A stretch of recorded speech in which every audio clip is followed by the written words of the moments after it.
Hi, Joe Mangum here, founder of The Strategic Agent. And if you want to get serious about business planning, you're in for a treat with my interview with Jordan Clark. Hey, everybody, and welcome to another edition of our interview series. And I'm tickled to death to be sitting here with Jordan Clark.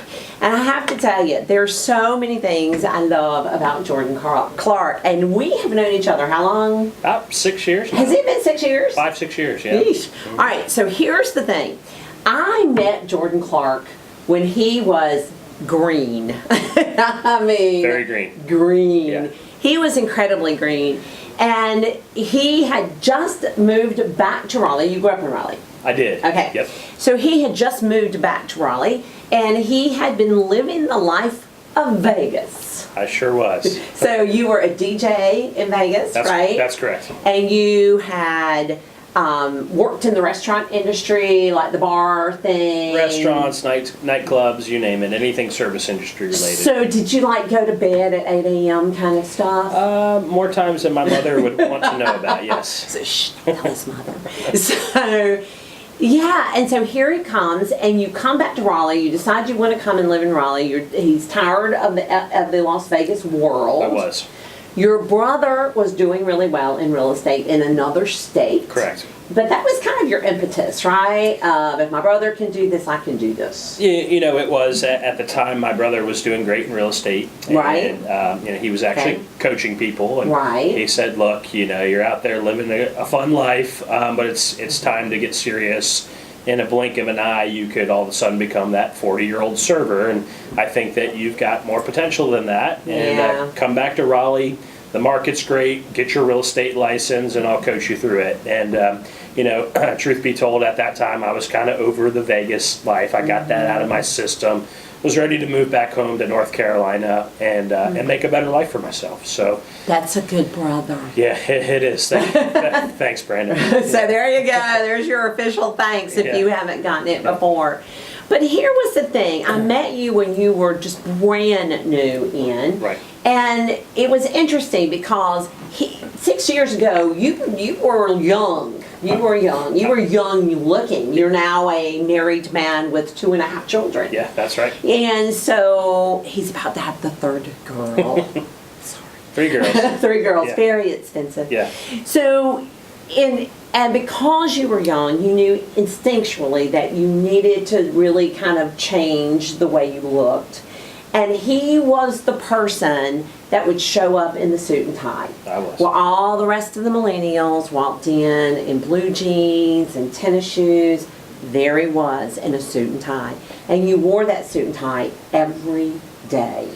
I sure did. Yeah. It got hot sometimes. Yeah, and I'm glad to see you kind of moved out of your shirt and tie, but now you've got all the street cred. Yes. At the time, you didn't have street cred. Zero. And so what you had to do is you had to look like you had the street cred. That's correct. So Jordan approached me, and he said, basically, I'm new, I got nothing, I've got no money, I am working in the restaurant business to pay my bills, but I'm desperate to be successful. And I'm going to make you, and I will make you a deal. If you will coach me, I will pay you X amount of each one of my deals for X amount of deals. I don't remember what it was. Yeah. But for X amount of deals. And I was so taken back. Nobody had ever said that to me. And I was so taken back by it. I thought, you know what? I am taking a shot on this kid. Yeah. It may take me 2 years to get all those deals closed, but I'm taking a shot on this kid, and it did not. Yeah, it went through super fast. Yeah. Right? You went through really, really fast on that. But here's the thing that you did straight out of the gate is you were a practicer. Yes. Right? Yes, I was. So tell me about that. How did you get the idea that if I'm going to be good at this, I'm going to have to practice it? Sure, absolutely. So, well, coming into the business, I knew that I knew nothing. And Right. in order for me to have success in this business, I needed to know something and know something quickly. So I made it a point to plug into any and every training opportunity. Any and every training opportunity. He was there, front row suit. Right. Yes, it was. I also knew from my brother's counsel that it would be a really wise idea to get a coach. Right. And so I got a coach. And knowledge is only power if you execute on it. And so I gathered the knowledge, and then I made it a point to practice over and over again until I internalized it, and magically results started to show up.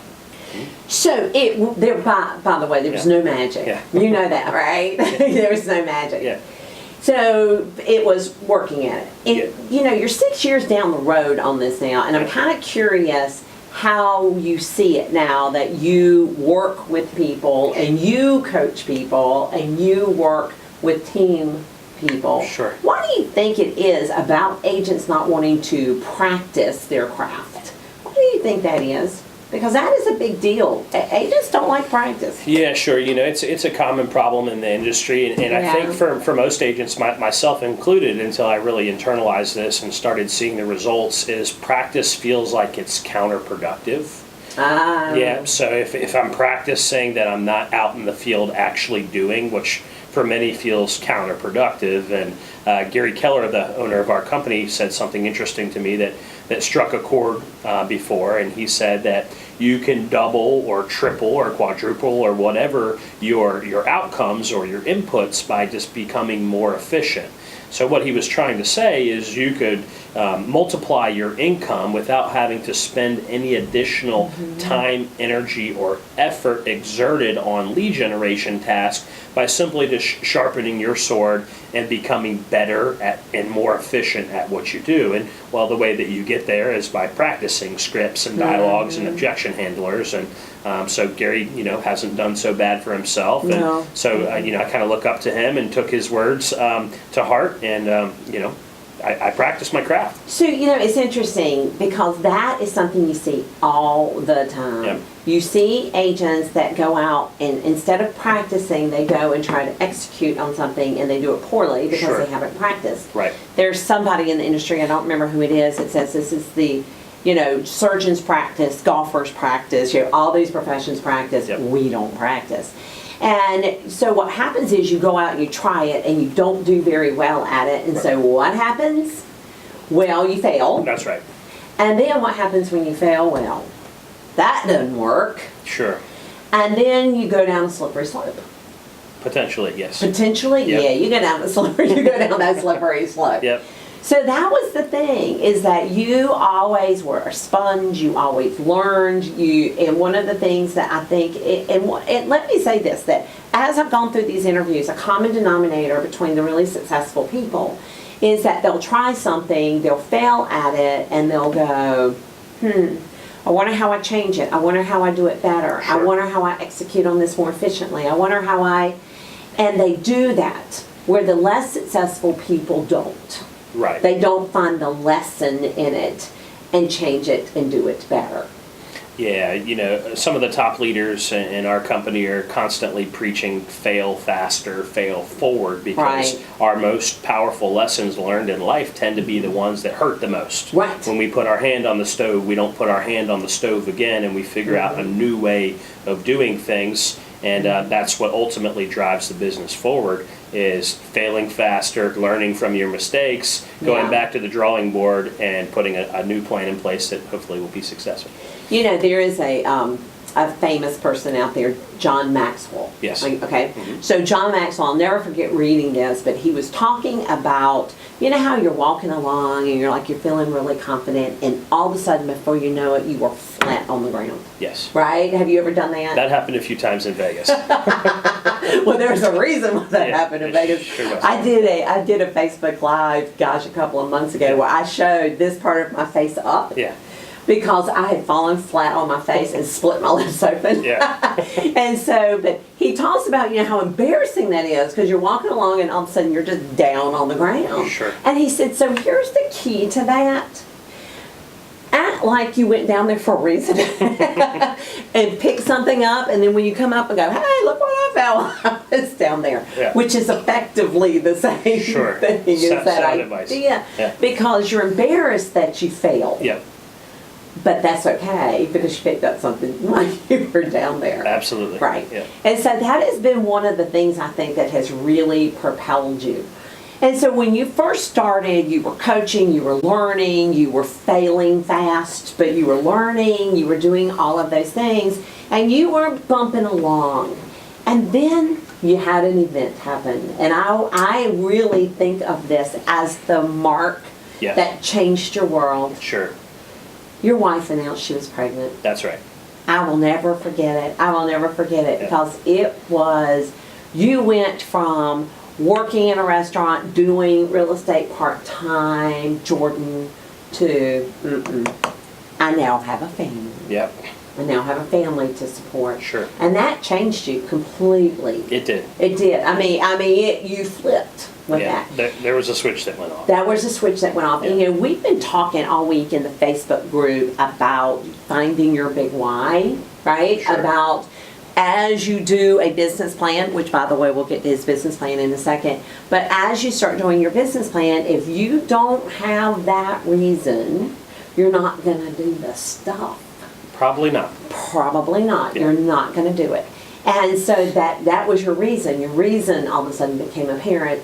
And so you made a drastic move. Yes. You went out of individual, solo, general brokerage sales, Yes. and you went on to a big team. I did.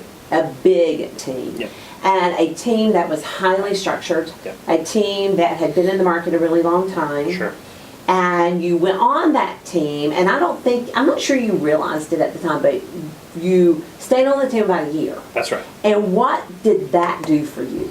A lot. That I attribute much of my success to getting inside of that team and just seeing the inner workings and the structure and the organization that a business producing at such a high level required in order to operate and not crash and burn. And also just a lot of experience in a very short amount of time in going on listing presentations, practicing listing presentations, pricing homes, handling the common objections that were coming for sellers, where I really built up a lot of experience and a lot of confidence in a very short amount of time. Yeah, you came out with a lot of confidence in that. Yes. You know, I don't know if you know this, but I was on a team for a short period of time. I did not know that. Yeah, so years ago, probably mid to late 90s, Sure. somewhere in there, right? And the reason I went on that team, and I don't think it's all that unsimilar to you, is I was bumping along, Yeah. right? I was bumping along. I would have good years, I would have a not so good year. Yeah, I was kind of doing that thing. Right. And I shouldn't even talk in years with this. I was having good months and I was having bad months. Yep. And so I knew that I needed to get faster. I knew my learning curve was doing that, and I needed my learning curve to do that. And I had somebody approach me and say, "We want you on our team." Right. And I said to him at the time, "You've got a year with me. That's all I'm giving you. Sure. That's all I'm giving you. I'm going to give you a year. Yep. But I want you to understand that I am going to suck all the knowledge I can out of you. That's what I'm going to do." Yeah. And at the end of the year, my learning curve had been that. Oh yeah. And that's effectively what happened with you, Absolutely. right? Yep. And so you came out of that experience, and as I recall it, I get a telephone call Yeah. from you one day, Sure. and you say, "Joe, I'm coming out on my own. Yep. I've got to be successful. Sure. And so here's the deal. Yep. I need a listing presentation." That's right. And you and I collaborated on building you a listing presentation. Is exactly what we did. We did for several days. For several days, Yeah. right? We did for several days. Yeah. And at the end, you had this listing presentation, and you went hard after Expireds. I did. Okay. Yep.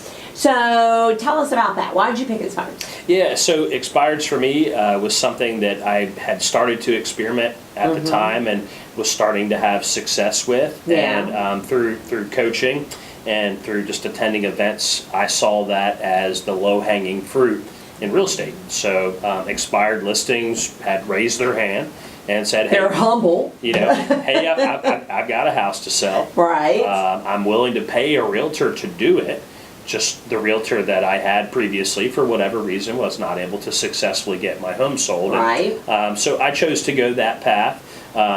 You know, I had experience with working with for sale by owners as well too. You did. But I have very little patience, and sometimes the for sale by owner game does require some patience for them to realize that they're not able to sell it on their own before they give you an opportunity. So having little patience, I saw the expireds as the path of least resistance for me to get listing inventory, not having a big sphere, not having a big Right. past client database to work off of. So here's something really good to note, Yeah. right? Here's something really good to note. And that is, we all have our talents and our strengths. We're not all good at everything. And recognizing Sure. that I don't have patience. I don't have patience. And by the way, I don't either. And that's why I was never really good at for sale by owners, Right. because they required so much nurturing. Yeah. And then after all that nurturing, they could do something else. But there are people who do it really, really well. So I hand the kudos. Absolutely. But I love the urgency Yep. of the rejected listing Yeah. call that inspired. Sure. Right? So just recognizing that that was your sweet spot. Yeah, and I didn't have time. Right. You I needed to get into quick action and have quick results in order for me to make that transition work. Because somewhere along this little area right here, Yeah. girl number 2. That's right. Yeah, which gives you more urgency, Yes. right? Which gives you more. So you came in, you started doing that, but you were intent on building a team straight out of the bat, I was. right? Yes. Okay. And so tell us about the process of doing that. Did you wait till you got to a certain level? How did you make those decisions about when you started adding? Yeah, there was a point in time where I just got ultra clear at what my skill set was and what ultimately I enjoyed doing the most, which was more of the listing side of the business. Yeah, you're ready to And, listing. I was having buyer opportunities come to me and doing my best to keep up with them, but what I found is that my passion and my focus was on the listings, and I knew that opportunities were falling by the wayside. Yeah. And that's when I decided to look at other options to start building a team, because I knew ultimately to get where I want to go and where our team will go, I was going to need some help. Right? Yeah. Right. And so that's when I started off the process of growing a business. Okay. Yeah. So when did business planning start for you? I mean, when did that start happening? Yeah, I had plugged into an annual business planning clinic really ever since I got into the business. But for the first several years that I was in the business, it was just kind of a one-day event where you'd go in and do some designed worksheets. Yeah. And then Numbers. throw them in a drawer and probably not see them again, until a year later. Right. Yeah. Right. Yeah. When you're cleaning out the drawer for next year's business planning. Yeah. Yeah. So you had these business planning formula kind of things, stick them in the drawer. Sure. And that didn't really work. Not so much. Okay. No. So how did you start evolving? I mean, it did and it didn't. Right. Okay. I'd always set off the year with a good intention and what I felt to be a decent business plan. But the challenge was not keeping it in front of you and then getting just busy like so many agents do. You get busy and you get caught up in some of the transactional stuff and you lose sight and focus of your plan. So did you find a formula that you liked? Did you just evolve? Was it an issue of you started having a team of people who did all of your administrative stuff that allowed you to focus more on it? Kind of give me an idea of how you started getting better at it. Yeah, it was a combination of leverage and then coaching, counseling, and mentorship that allowed me to prioritize the focus on my key areas that I need to focus on in order to drive the business forward. Okay. Yeah. So what's kind of your process now for business planning? Do you set time out to do a big business plan every year? And then let's just answer that question, then we'll go to the next one. Business planning has really changed and evolved for me over the years. Okay. Initially it was just me identifying a number of transactions that felt like success to me. Okay. And it's grown and evolved and changed over the years, especially when I started building a team. It's putting the pieces together for a team goal. And now my goals are not so much transaction based as they are profit-based. Ah, that's been a good change for you, is that? So I know plenty of agents out in the marketplace that, put up a lot of big numbers out there, but they're not making the profit that they could or should be making. And it's not about the dollar volume. When you're running a business, it's all about the profit and how much you get to keep of that, how much of that you get to enjoy or reinvest back in the business. Go ahead. No, I was going to say, is that what I call your economic denominator, the one number that you really pay attention to and you don't pay attention to much else, that number? I start with there, Yeah. and then I reverse engineer the plan, right? Okay, So, this is how much profit we want. yeah, so, I say, okay, in 2018, I'd like to take home or net X number of dollars from the business. And, from attending masterminds and just through coaching, I understand that a healthy, real estate business operates with a set percentage of net profits from time to time. Absolutely. And so I figure out, how much total team GCI that we need to do. Gross commission income. Yeah, gross commission income that we need to do, and then what percentage of that is going to be driven to the bottom line that I get to take home, and I figure out from there how many transactions it's going to take for us to get there based on our average sales price and average commission, and then I just work that equation backwards. Do you micro this? I do. I mean, like down to how many people y'all need to talk to in order to convert, in order to... I do. We work it all the way backwards, and this is where coaching has proven really valuable for me, is just knowledge around your numbers. I was not a numbers person getting into the business. I still admittedly don't like numbers, but I understand the importance of having them in the business. And now, as you can see, we got lots of numbers. Yeah, we track them daily, right? So, for example, just to work this backwards, for when I was an individual agent, I set out a goal, or take a half step backwards. Let's say when I hired my first buyer's agent and I was no longer working with buyers, and I set out a goal that I want to sell, let's call it 50 listings in a year. Okay. Well, what I would do with that is I would say, okay, well, in order for me to sell 50, I'm going to sell 90% of the listings that I'm going to take. Okay. Some of them are going to change their mind. Some of them, heaven forbid, are going to expire for whatever reason. Sure. But you always have a percent of fallout. Right. So you factor in a 10% fallout, right? Okay. Okay. And then from there, you figure out how many listing appointments do I need to go on to take X number of listings. Right. Okay. And then what I do with that is I say, okay, in order for me to hit my goal, I need to go on 80 listing appointments over the next year. And then knowing that I'm creating a life by design before the year even starts, as you can see up here, I did this year at a glance calendar before my year ever even started. Right. And I went in there and mapped all my vacation time, all my conference time, and I said, okay, this week I'm going to go to work for 43 weeks in the year. And I took my total number of listing appointments that I needed to go on, and I simply divided it by the weeks that I'm going to work, and that's my one thing. It's not even take X number of listings per week. It's go on X number of appointments. Right. And I know work the numbers. Right. And I know that on the weeks that I work, I have to go on X number of appointments. Right. And on the weeks that I don't work, assuming I'm on pace for my goal, I can kick my feet up and relax and enjoy my life with my family and beautiful wife and kids, and not have to be worried or feel guilty about not being involved in the business. Yeah, and see guilt. Yeah. Oh, let's talk about guilt for a second. Because before you have that formula, I see agents in this constant state of guilt, this idea of I should really be working when you're with your family, or when you're at work, I really should be with my family, right? So you're always doing that thing.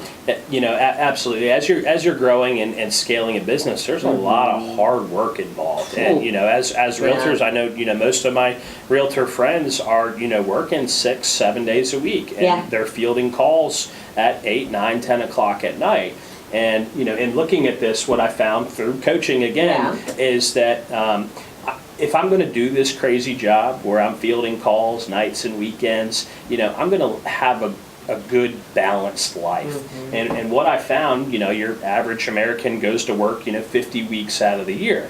And when I take my total number of listings, appointments that I need to go on, and let's say I subtracted that or divided that by a 48-week work year. Right. The difference between me working 48 weeks in a year and me working 43 weeks in a year was 0.2 listing appointments gone on per week, right? So I just rounded up and I said, okay, I need to go on 2 appointments a week or 3 appointments a week or whatever the number was to help me get to my goal, and I can have 5 additional weeks off in a year. It's okay. It doesn't matter. It's a life by design. And I know when I'm on, as long as I go on X number of appointments per week and I'm tracking my conversions, that I can go off and enjoy my life, which is why I work as hard as I do.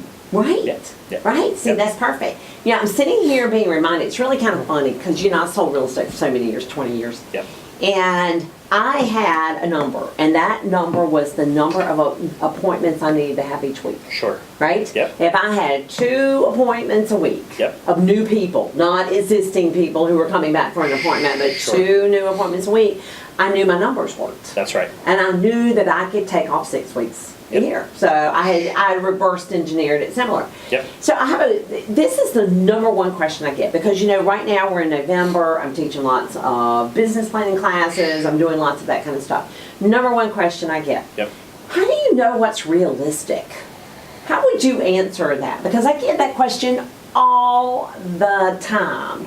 How do you know it's realistic? And I tell people, well, it depends on what you did the year before. Sure. Right? But they're always wanting to know, how do you know what's realistic? Do you have any thoughts about that? Not really. I mean, that's a difficult question, and not really. I just set out, big, ambitious goals for myself. So BHAGs. Well, yeah. Big, hairy, audacious goals. Well, they feel like that, right? Yeah. When you throw out, hey, I want to go out and sell X number of homes next year, it looks like a massive number. But then when you chalk it down and reverse engineer it, in order for me to hit my biggest, baddest, wildest goal next year that seemed unobtainable when I just looked at the units or dollar volume, I realized that I only have to go on 3 appointments this week. And an appointment, that's a cakewalk. Appointment takes me 2 hours or so. So 3 appointments times 2 hours, that's a 6-hour investment, maybe another 4. That's a 10-hour work week, to have an awesome life. So that's my one thing, right? Go on 3 appointments and hit your big bad wild goal. It's just chalking it down to a daily or weekly level makes it seem more obtainable, and if the goal feels and seems obtainable, you'll work towards it, and if it feels like it's out of reach, then you probably won't.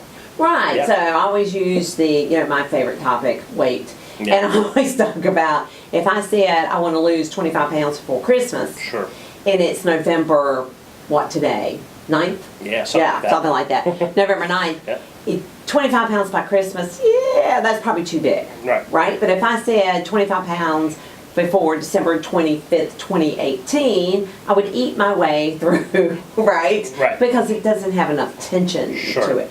I found myself saying to a group yesterday that the best goals I've ever set, I felt a little vomit in my throat when I said it because it was so scary. It was just that it wasn't like it was completely out of reach, but it had a little tension to it. Right?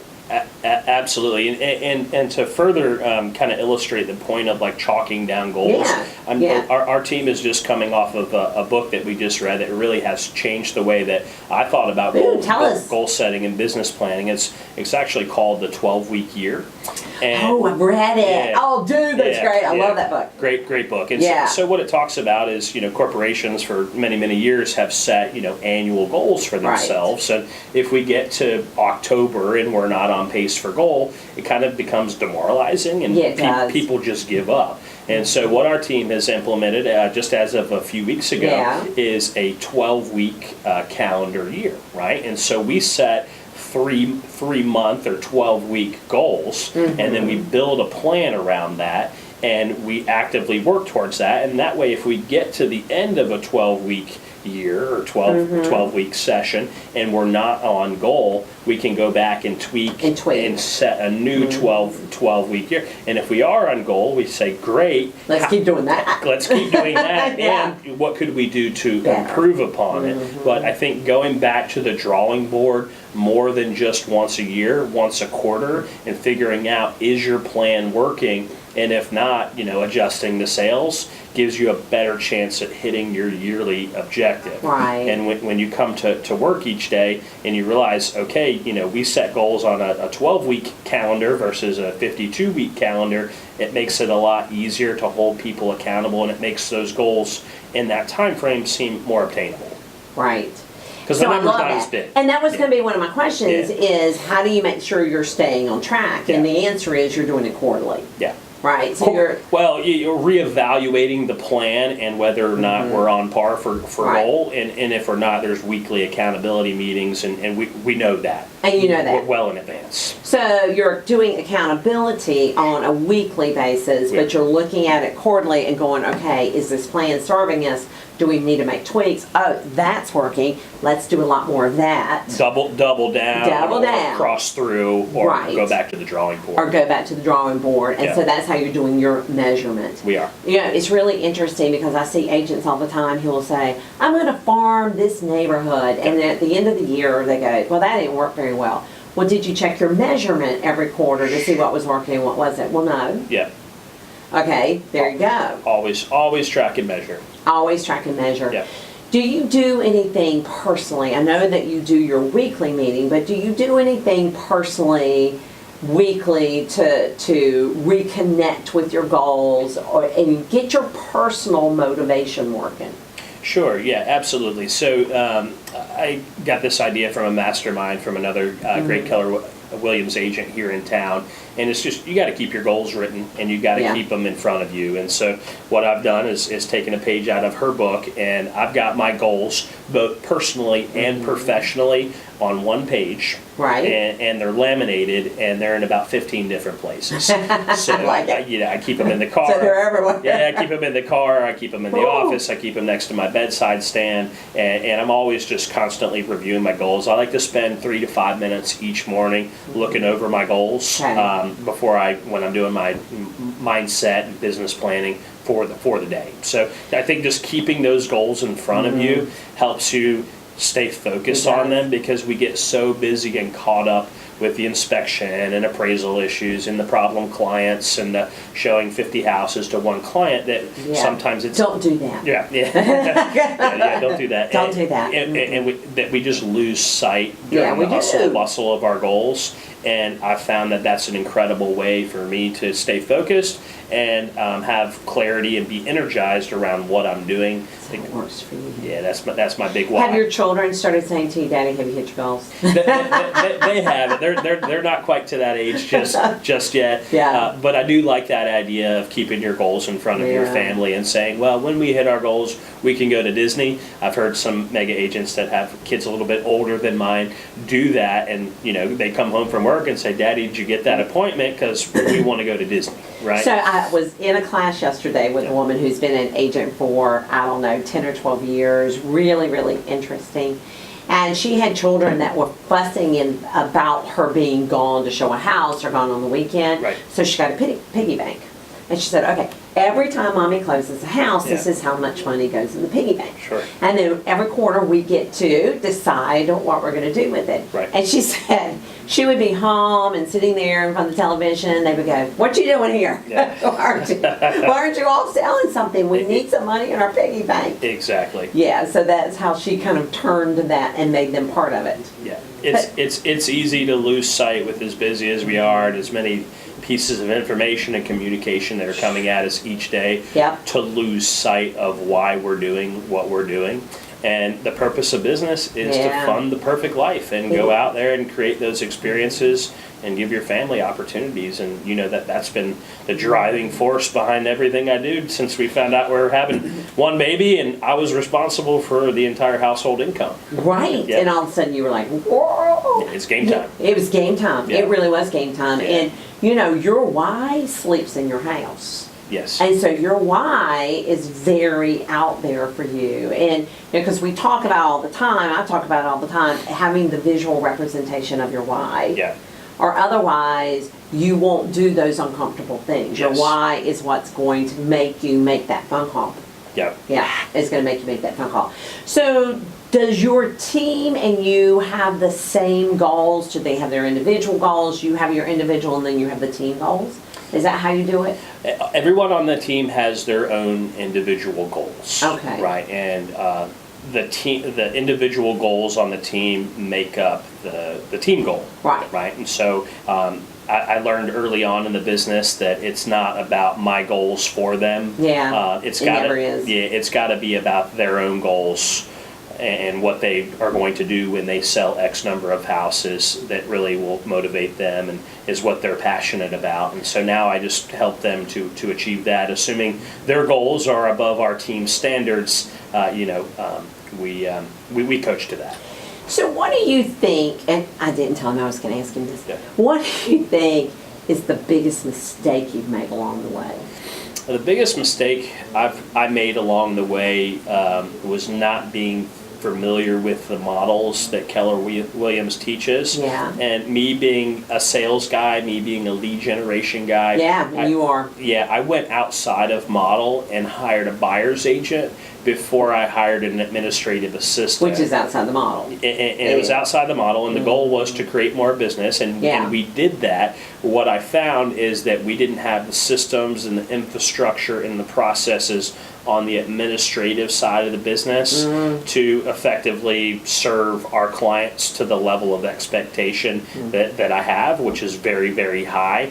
And so while we did what I felt to be a good job, it wasn't up to my expectations, and I felt a lot of stress and pressure in that moment because I went side out of model and didn't build a strong administrative foundation for my business. Yeah. So that was a bunch of chaos in the early years of me growing the team. And I see agents do it all the time. They start what I do call leaking leads. Yeah. They have all these leads coming at them, and they're not able to keep up with them because they're listing well, and they're just kind of falling off of them. Yeah. And so they say, okay, I just need to bring a buyer's agent in to get this done. And it is a little sexy having a buyer's agent. I have a buyer's agent, right? So it's kind of, absolutely. There's something about that. Yep. But really, if you don't have that back end, if you can't hand your files to somebody and let them do the administrative work, you got trouble. Yeah, if I could do it all over again, I actually would have hired 2 administrative people before I hired my first buyer's agent. I would have hired administrator number 1, administrator number 2, and then a showing assistant before I ever considered hiring my first buyer's agent, just to maintain profitability and make sure that we're building the foundation where we could really scale the business and give the high level of service that I expect out of our team. Interesting. You know, I met somebody the other day that their measurement is dollar per hour. Dollar per hour. Dollar per hour. Yeah, that's I've never seen an agent look at that, but that puts together how much they make with how many hours they work. Sure. Right? So it's kind of building all that together, but it's hard to track. It's a tracking nightmare. Yeah, that is an exercise that I've done before with business planning. Is saying, okay, I want my own personal net income to be X number of dollars over the next year. Okay, and this is how many weeks I'm going to work. Right. And this is how many hours I'm going to work each week, and just add up the total number of hours worked by the total number of net income that you'd like to make and divide. And your dollar per hour, if you want to make that much money, needs to be at X, right? So if you can mow your yard or clean your car for less than X, then you should probably leverage that off. Right. And if you can't, then you shouldn't. And I started leveraging off a lot of things that I was taking care of in my own life, understanding that in order for me to achieve this objective, my dollar per hour has to be at this level right here, or else I'm not going to get there. Yeah. And So to hire a landscaper and a maid. Yeah. Sorry, I interrupted you. And stop changing your own oil unless And you're stop really, changing your oil unless it's a relaxation thing. right. Your oil, you may not even necessarily be going back to work, to business. Right. You could be working out or enjoying time with your family and doing things that recharge and energize you, so that when you go back to the business, increase focus. Because you know me, I preach that an overpriced listing is a big old opportunity cost, right? Absolutely. Because you're spending so much time focusing in on that you're just not. We're experiencing that with some short sales that we've taken on. Exactly. Yeah. So that's great on the biggest mistake you think you've made. Yeah. What is the number one piece of advice you would give someone, particularly if they're wanting to start a team? That is it the same thing as the biggest mistake you made?